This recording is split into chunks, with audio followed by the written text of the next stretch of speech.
हर हर महादेव आप सभी को। आज मैं आपको जिस बारे में बताने वाला हूँ वो है कि किस तरह से जब आप पूजा पाठ करने के लिए बैठते हैं तो आप लोग कई बार फील करते हैं कि आपको नेगेटिविटी आ रही है। मतलब ठीक है, बाहर से कोई नेगेटिविटी आपके ऊपर हमला करती है या फिर आपका बॉडी बहुत ज्यादा वाइब्रेट करता है।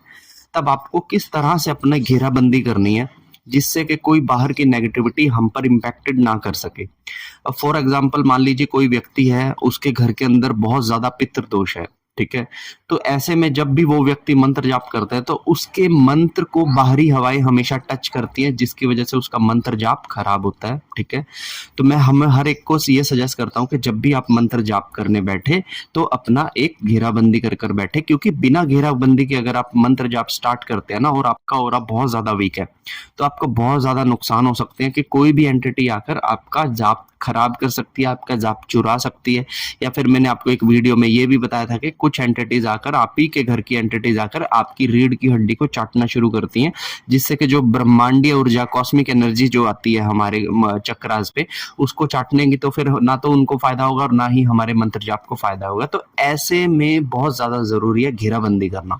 ठीक है, दूसरी चीज, जिन लोगों को भी पूरी तरंग आती है, जिन लोगों का सिर रोटेट करता है, दैट मीन्स कि जिनकी एनर्जी, कॉस्मिक एनर्जी मूलाधार से लेकर सहस्त्रार की तरफ चढ़ती है, ऐसे लोग भी इस टाइम पर अपनी घेराबंदी जरूर करके रखें, क्योंकि कभी कभी कुछ लोग ऐसे भी हैं जो आपको देखने मात्र से आपकी चीजों को चुरा सकते हैं, आपकी सिद्धियों को बंद कर सकते हैं, आपकी सिद्धियों को अपूर्ण कर सकते हैं, आपकी सिद्धियों को आपसे ले सकते हैं और आपको पता भी नहीं चलेगा। तो ऐसे में पूजा पाठ करने से पहले सबसे मेन इंपॉर्टेंट चीज आप लोगों को बताई जाती है कि आप लोग हमेशा अपनी घेराबंदी कर कर बैठिए। ठीक है, अब घेराबंदी करनी कैसे है, किस तरीके से घेराबंदी करनी है, आज का वीडियो उसी से रिलेटेड मैं आप लोगों को बताने वाला हूँ। ठीक है, अगर आपको वीडियो अच्छा लगे तो इसे लाइक कीजिएगा ना, चैनल्स को सब्सक्राइब कीजिएगा, और कोई भी अगर आप मेरे से क्वेश्चन हो तो आप लोग मुझे कमेंट करके पूछ सकते हैं। ठीक है, देखिए सबसे पहले मैं आपको एक चीज बताता हूँ। होता क्या था कि जब पुराने समय के अंदर, रामायण की जब मैं बात करता हूँ, तो पुराने समय के अंदर जब भी ऋषि मुनि कोई यज्ञ करते थे, जब भी कोई ऐसा हवन करते थे जहां पे कोई सात्विकता ने उतरना होता था, तो जितने भी राक्षस हुआ करते थे उस यज्ञ को भंग करने की कोशिश करते थे। ठीक है, और उनका यही प्रयास होता था कि किसी भी तरीके से इस यज्ञ को रोक दिया जाए ताकि पॉजिटिविटी ना आए। इसी वजह से इस दुनिया के अंदर अभी भी जितनी नेगेटिव सोल्स हैं या फिर जितनी भी नकारात्मक ऊर्जाएं हैं, इनका प्रयास सदैव यही रहता है कि जहां पर कोई अच्छा काम करने वाला हो, जहां पे कोई सकारात्मकता आने वाली हो, तो उसे किस तरह से भंग किया जाए। ठीक है, अब वो तो एक टाइम था जहां पे वो सब चला गया कि जो राक्षस होते थे वो हड्डी गिर जाते थे हवन कुंड के अंदर तो पूरा यज्ञ स्पॉइल हो गया। या फिर राक्षसों को, जो ये साधु होते थे, साधुओं पर हमला शुरू कर देते थे, पत्थर गिरते थे जिससे कि साधु बैठ ही ना पाए, उन्हें चोट लग जाए। तो वो सब चीजें तो आजकल नहीं होती है, लेकिन आजकल हिडन चीजें बहुत ज्यादा होती हैं। ठीक है, जैसे मैंने देखा है कि जब भी आप बिना घेराबंदी के मतलब जाप करते हो तो आपको सबसे पहले अगर कोई चीज पकड़ती है तो वो होता है मलिनता। ठीक है, जो भी नेगेटिव एनर्जी आपके सराउंडिंग में है वो आपके ऊपर मलिनता फेंकना शुरू कर देती है। ठीक है, वो खुद तो पास नहीं आ सकती लेकिन मलिनता आपको पर फेंकती है। और मलिनता आपको कैसे चढ़ेगी कि पूजा करते करते में ना आपको कुछ सेक्सुअल विजन्स दिखेंगे। ठीक है ना, आपकी इमेजिनेशन का ऐसी जगहों पर जाएगी जहां पर आपको लगेगा कि आप किसी के साथ फिजिकल हो रहे हो या फिर कोई आपके साथ फिजिकल हो रहा है और कोई गंदी एक्टिविटी आप लोग कर रहे हो। तो इसको बोलते हैं मलिनता का फेंकना।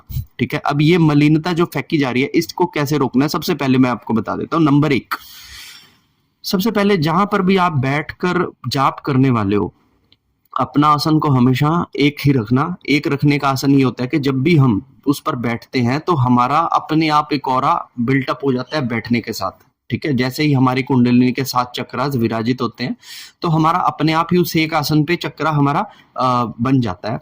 तो हमें को बैठने से पहले हमेशा गणेश जी को प्रणाम कर कर बैठना है, जो भी आपके इष्ट हैं उनको प्रणाम कर कर बैठना है, और एक संकल्प के साथ बैठना है कि प्रभु मैं आपको गुरु मानकर, या फिर आपके अगर कोई गुरु दीक्षित हो आप, तो आप अपने गुरु को प्रणाम करके कि गुरु जी मैं इस पर मतलब के बैठने वाला हूँ और मैं आशा करता हूँ कि आप मेरी पूजा पाठ को पूर्ण रूप से फलित करें। इस तरह की एक विनियोग कर कर, है ना, बिना विनियोग के बैठना उचित नहीं कहता हूं मैं कभी, तो एक विनियोग कर कर आप उस आसन पर विराजे।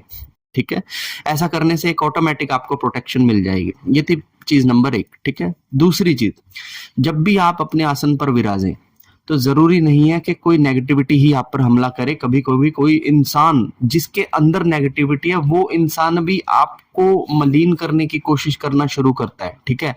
तो ऐसे में आप लोग एक चीज़ नोटिस कीजिएगा कि जितने भी बड़े-बड़े दरबारी हैं, धीरेंद्र शास्त्री लगा लीजिए, पंडोखर सरकार लगा लीजिए, ये लोग अपने आसन के पीछे हमेशा एक चाकू रखते हैं, ठीक है? तो चाकू अपने को अपने आसन के पीछे गद्दी में दबाकर रखना है या फिर अपने पीछे लगा लेना है, जिससे कि कोई भी नकारात्मक ऊर्जा हमारी कुंडलिनी चक्रों पर आघात नहीं कर पाएगी, ठीक है? और हमारी जो भी एनर्जी है, जो भी सिद्धि है, वो हमारी सेफ रहेगी।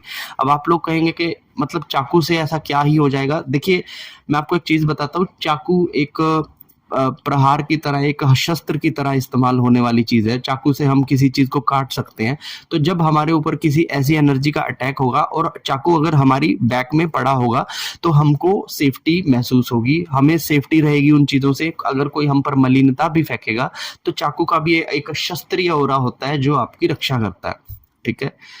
तीसरी चीज़, जब भी आप बैठते हैं, आपको लगता है कि आपको जाप करना है, तो कोशिश कीजिएगा कि बिना अग्नि के आप कभी भी जाप या फिर कोई भी प्रैक्टिस ना कीजिएगा। आपके पास में अग्नि का होना बहुत ज़्यादा ज़रूरी है। अब वो चाहे आप धूप लगा लीजिए, धूप के अंदर अग्नि से धुआँ निकलता रहेगा, या फिर आप कोई ज्योति लगा लीजिए, कोई दीपक लगा लीजिए। पावरफुल दीपक करना है तो 4 मुँह वाला कर लीजिए। तो ये आपके ऊपर डिपेंड करता है, लेकिन जैसे ही आपकी अग्नि बुझने वाली होगी, तो आपको ये ध्यान देना पड़ेगा कि हम उसके अंदर और घी तेल डालकर उसको बुझने ना दें, या फिर अगर आपकी कोई अगरबत्ती खत्म होने वाली तो नई अगरबत्ती तुरंत लगा दें। क्योंकि अगर आपने बहुत ज्यादा लंबा जाप किया और आपकी अगरबत्ती जोत जो है वो बुझ गई, तो बिना अग्नि का वो 2 सेकंड के अंदर भी आपको नुकसान होने शुरू हो जाएंगे, आपके मन की एकाग्रता जो है वो भंग होनी शुरू हो जाएगी, ठीक है? तो दूसरी चीज आप ये कर सकते हैं। तीसरी चीज, अगर आपके गुरु दीक्षित हो, तो आप अपने किसी भी जाप से पहले गुरु के मंत्र का जाप करो। गुरु मंत्र का जब आप जाप करोगे तो वो आपको एक ऑटोमेटिक प्रोटेक्शन देगा। एक माला जाप इनफ है, ठीक है? या फिर इससे अलग चौथी चीज जो आप करना चाहते हो, तो आप अपने हाथ में सबसे पहले जल लो। जल लेने के बाद प्रभु से संकल्प करो कि प्रभु, मैं जाप करने जा रहा हूं, तो मुझे कैसा सुरक्षा घेरा प्रदान करो कि जो भी पॉजिटिविटी आए उस पर कोई आघात ना कर सके, और मेरे ऑरा को बिल्डअप करो, ठीक है? ताकि कोई भी नकारात्मकता हो वो बाहर जाए और फिर मेरा ऑरा बिल्ड मतलब कि लॉक हो। ऐसा नहीं कि मेरा ऑरा लॉक हो। ऑरा लॉक हो गया तो नेगेटिविटी भी बाहर नहीं जाएगी आपकी। मैक्सिमम लोग यही करते हैं कि अपना ऑरा बना देते हैं। अब उनके सराउंडिंग में थोड़ी सी नेगेटिविटी है, वो उसके लॉक के अंदर ही रह जाएगी, नेगेटिविटी बाहर जाएगी नहीं, तो आपकी तरंग तो वैसे ही खराब होगी। तो पहले ये संकल्प में बोल देना है कि प्रभु, पहले जो भी नकारात्मकता हो उसको बाहर कर फिर मेरा ऑरा को लॉक करो, ठीक है ना? तो ऐसा करने से आप अपना ऑरा जो है, अपना जो है बंधन लगा लेंगे, ठीक है? उसके बाद जो सबसे बड़ी चीज है जो मैं इस्तेमाल करता हूँ, मतलब अपना घेरा बनाने के लिए, क्योंकि मैं कुछ ऐसे लोगों से भी मिलता हूँ जिनको बहुत बड़ी बड़ी नेगेटिविटी होती है, भूत प्रेत जिन चुड़ैल जैसी चीजें भी होती हैं, तो कहीं ऐसी चीजें मुझ पर आघात ना कर दें। तो उनसे बचने के लिए मेरे पास मेरी कुल देवी की एक संगली होती है। संगली, संगली आप समझेंगे, लोहे की संगली, मैंने आपको पहले भी वीडियो में बताया होगा, ठीक है ना? तो वो मेरी माँ की संगली है। वो मैं इसी संकल्प से लेकर आया था कि माँ, जब भी मैं कभी लोक कल्याण का कार्य करूं, तो मेरी रक्षा सुरक्षा करना तेरी जिम्मेदारी है। कहीं ऐसा ना हो कि सामने वाले की चीज मुझ पर आ जाए, कहीं ऐसा ना हो कि सामने वाले की चीज मेरे घर वालों पर आ जाए। तो अगर ऐसा हो रहा है तो फिर ये सब काम करने का कोई मतलब ही नहीं है। तो जैसे ही मैं वो संगली लेता हूँ, सबसे पहले आसन पर वो संगली विराजेगी, फिर मैं बैठूंगा। अगर संगली नहीं होगी तो मैं उस आसन को ग्रहण ही नहीं करूंगा। तो सबसे पहले मैं वो संगली को स्थान दूंगा, फिर उसके बाद मैं उस पर बैठूंगा। और अगर मुझे लगता है कि बहुत ही सीरियस मैटर पे मैं अब जो है काम करने वाला हूँ, तो उस संगली को लेकर सबसे पहले मैं मेरी कुल देवी का मंत्र कर अपने चारों तरफ इस तरीके से घेरा बनाऊंगा। और घेरा बनाने से मेरी सुरक्षा जो है कंफर्म्ड हो जाती है, ठीक है ना? फिर उसके बाद मैं चाहे किसी भी व्यक्ति का कोई इलाज करूं या फिर कोई भी मंत्र जाप करूं, तो मेरे ऊपर उसका प्रेशर नहीं आता है। तो ये कुछ ऐसी विधियां मैंने आप लोगों को बताई हैं जिनसे आप जब भी पूजा पाठ करें तो अपना सुरक्षा घेरा जरूर बनाकर करें, क्योंकि सुरक्षा घेरा रहेगा तो आपकी पूजा पाठ, मंत्र जाप, कॉस्मिक एनर्जी, कृपा, दृष्टि, ऑरा, ये सब कुछ सेफ रहेगा। लेकिन अगर आप सुरक्षा घेरा नहीं बनाते तो इन सब पर गाज गिर सकती है, ठीक है ना?